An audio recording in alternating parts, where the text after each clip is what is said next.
O motivo pelo qual tantas pessoas desistem de aprender inglês no Brasil. E sim, tem até um motivo cultural por detrás disso. O meu nome é Dante, eu sou professor de inglês e designer de métodos, e hoje a gente vai estar falando sobre inglês. Hoje a gente vai estar falando sobre o segundo idioma e a sua aquisição. Para quem não sabe, eu estou aprendendo e ensinando inglês há muito tempo. Eu comecei a aprender inglês quando eu tinha lá meus 11 anos. Eu sofri bastante porque eu não tive um professor que nem eu. Eu tive que aprender na marra. E hoje eu tô aqui para você não ter que aprender na marra. E durante a minha experiência como professor, eu notei bastante coisas interessantes. Principalmente eu analisava bastante o comportamento do aluno que estava desistindo ou ia desistir, né? E eu comecei a ver entrelaços e coisas em comum entre essas pessoas. E hoje eu decidi fazer um artigo sobre isso, ou eu publiquei ele no meu Substack e eu também publiquei ele na minha própria página. Esse aqui é o meu site, esse aqui é Simple School. Hoje a gente está falando por que apenas 1% do brasileiro sabe inglês. Sim, apenas 1% do brasileiro realmente é fluente em inglês. 10% do Brasil diz saber inglês, mas realmente não consegue aplicar de verdade. Por que disso? Por que tão poucas pessoas sabem inglês? E para quem não sabe, a gente está lagando atrás, a gente está ficando para trás de outros países de terceiro mundo que nem o Brasil. Ou seja, países que nem a Índia, né? Países da América Latina, eles têm estatísticas de aprendizado do inglês melhores do que a gente.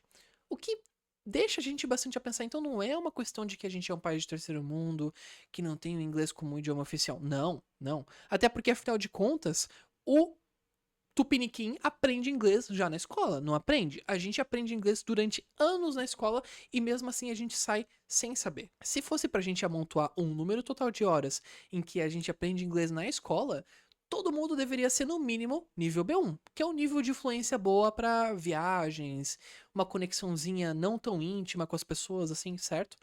Mas por que isso acontece? Por que tão pouco do Tupiniquim realmente sabe inglês? Eu acredito que tem um pouco de sementes culturais no meio disso, e o primeiro motivo é uma pressão anti-intelectual. Quantas vezes você já não ouviu enquanto você estava tentando aprender um idioma ou alguma coisa do tipo, inglês pra quê? Nem tenho passaporte. Você não sabe nem português, está aprendendo inglês por quê? Isso é comum de ouvir, ou qualquer um tipo de frase desmotivadora para tentar aprender. A realidade é que existe um certo tipo de sentimento anti-elitista que é manifestado em inveja. Então, esse sentimento de ódio pelas elites, onde que as elites geralmente, com muita frequência, sabem 2, 3, 6 idiomas diferentes, isso é representado num ódio pela busca do conhecimento, né? E o brasileiro, ele tende a replicar esse ódio do elitismo na pessoa que está aprendendo um novo idioma. Toma eu mesmo como exemplo, eu já fui chamado de cachorro vira-lata porque eu estava buscando aprender mais sobre outra cultura que não fosse a cultura brasileira, visto como se isso fosse algo negativo. Isso prejudica muito a pessoa que está buscando conhecimento porque isso desmotiva. E isso é um dos motivos que mais segura para trás as pessoas.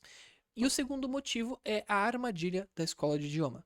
Se você superou esse medo, se você superou essa desmotivação que as pessoas tentam aplicar na gente dia a dia, você deve ter pesquisado por escolas de idioma, como aprender inglês, e você deve ter visto vários desses lugares que ensinam, né? Não vou nem citar nomes. Muitas vezes, eles são ótimos vendedores de óleo de cobra. Eles vão falar porque você vai aprender inglês aqui dessa maneira, desse jeito, e você vai aprender super rápido. Assim que você vê, você já tá fluente. É só 2 meses você fica fluente. 2 meses você fica fluente? Meu Deus. E assim, você chega na sala de aula, você tá com 8 alunos, eles te entregam um livro na mão e você começa a ler teoria. E no que você vê, se passaram 4 anos e você ainda não dominou o idioma. Eu tenho uma história horrível de um aluno que aprendeu o idioma por 6 anos. 6 fucking anos aprendendo inglês e ele não conseguia falar o idioma. Porque ele estava numa dessas escolas. Ele já sabia a teoria muito bem. Ele conseguia montar frases, mas eram frases decoradas. E ele não conseguia sair dali. Em poucos meses ele destravou, porque obviamente ele já tinha um fundamento teórico. Mas a realidade é que tem muita escola que vende uma solução e que te prejudica de propósito para você ficar mais tempo pagando mensalidade. O incentivo dessas escolas não é te ensinar inglês, é que você pague mensalidade por mais tempo.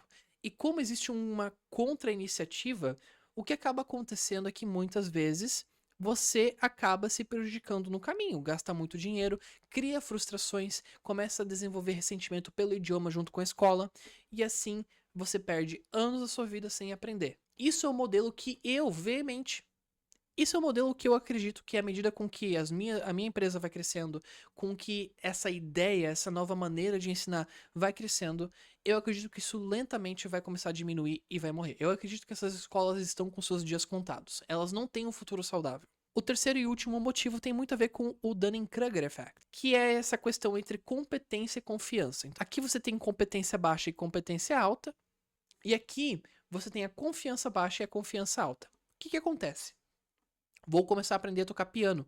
Eu aprendi a tocar uma música muito básica e fiquei confiante. Falei, caraca, é muito massa, piano eu aprendi rápido, então eu vou aprender agora essa música aqui que eu ouço tanto no YouTube, ela é tão legal, e vai ser tão fácil quanto foi essa música.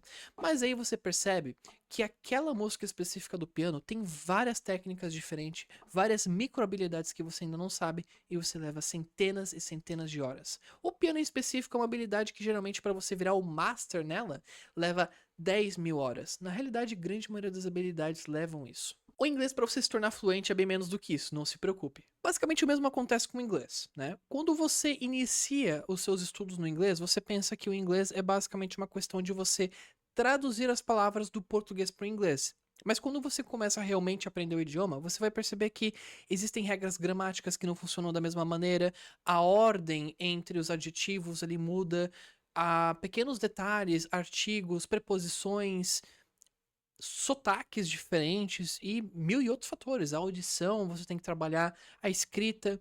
Então você vai percebendo que existem várias micro habilidades que você também tem que desenvolver e isso acaba desmotivando muitas pessoas. E quando elas descem do pico de confiança, elas vão para depressão, né? Esse aqui é o chamado Vale do Desespero. Onde que a pessoa tá, caraca, tem muito pela frente até eu realmente entender o idioma. E a partir disso, muitas pessoas desistem aqui. No fim das contas, isso acaba desmotivando as pessoas a aprenderem quase tudo. Porque uma vez que você chega no vale do desespero e você desiste, você basicamente cria um feedback positivo para você começar a aprender alguma coisa, ficar muito confiante, chegar no vale do desespero e parar. E aí você começa um looping horrível, onde que você vai sempre ser iniciante em tudo que você faz e você nunca vai se desenvolver além disso. Isso não é bom. Isso é péssimo. Você vira um Trade of all cards, Master of none. Né? Que é basicamente bom em tudo, mestre em nada, certo? Você nunca vai ter uma habilidade que realmente te destaque e você vai poder falar, eu sou muito bom nisso. Você vai falar, não, eu consigo fazer isso aquilo, mas um pouquinho, não muito, né? Yara, yara. Não é algo que a gente quer. Não é algo que a gente gostaria de ter no nosso obituário. Ah, era uma pessoa razoável em várias coisas diferentes. Não. Você quer ser a pessoa que sabe 3 idiomas. Você quer ser a pessoa que sabe desenhar naquele estilo perfeito e lindo. Então, isso aqui acaba sendo um problema bem real e que acaba acontecendo com vários alunos. O que você precisa para vencer esse Kruger Effect é basicamente não ficar pensando demais na tua competência quando você está iniciando a fazer alguma coisa. Foca em fazê-la.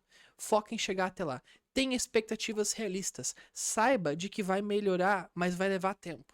E saiba de que é isso que vai te diferenciar das outras pessoas. E de que todo dia que você está tentando um pouco mais, todo dia que você está tendo consistência, é um dia em que você venceu.